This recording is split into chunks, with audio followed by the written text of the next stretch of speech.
اس وقت ہمیں جوائن کر رہے ہیں ماہر معاشیات خاقان نجیب صاحب. سر بہت شکریہ آپ کے وقت کا. یقینی طور پر یہ خبر آپ نے بھی سنی ہوگی, اسٹیٹ بینک کی مانیٹری پالیسی کا اعلان کیا گیا ہے, شرح سود میں 1% اضافے کا اعلان کیا گیا ہے, کیا کہیں گے؟ دیکھیے, دنیا میں اب بھر میں جو مڈل ایسٹ کی وجہ سے آئل ڈسرپشن ہوئی ہے, میں بار بار کہتا ہوں یہ 1973 کے بعد سب سے بڑا آئل کا پرائس اینڈ سپلائی شاک ہے. اس نے جو اسٹرکچرل انفلیشن ہے اور سپلائی سائیڈ ہے اس کی انفلیشن کو جنم دیا ہے.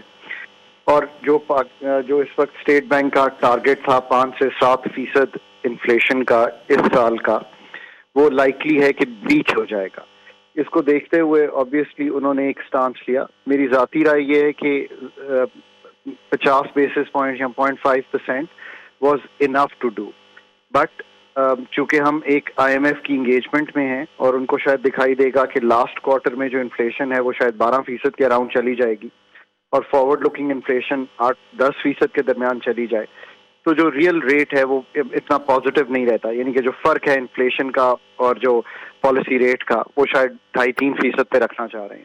تو انہوں نے یہ سوچا, اور میں اسی لیے کہتا ہوں کہ آئی ایم ایف سے ملکوں کو بہت لانگ ٹرم نہیں رہنا چاہیے, کیونکہ ان کی جو پالیسی اسپیس ہے وہ لمٹ ہو جاتی ہے.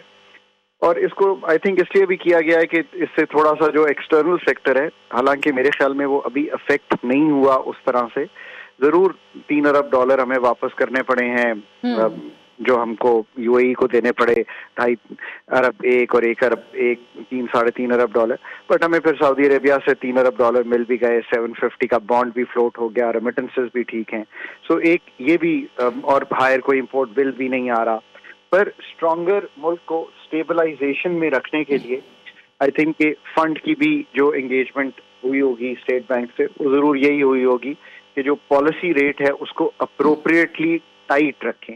آئی think that is an agreement which kind of shows to you کہ یہ جو انفلیشن ہے اس کو مانیٹری پالیسی ٹائٹنگ کے تھرو ہی آگے لے کے چلا جائے. بالکل سر, آپ کا پوائنٹ آ گیا ہے. اسٹیٹ بینک نے نئی مانیٹری پالیسی کا اعلان کر دیا ہے. اس حوالے سے بات کر رہے تھے ہم سے ماہر معاشیات خاقان نجیب صاحب اور عابد سلیحری صاحب. آپ دونوں کا بے حد شکریہ جی ٹی وی نیوز کو وقت دینے کے لیے.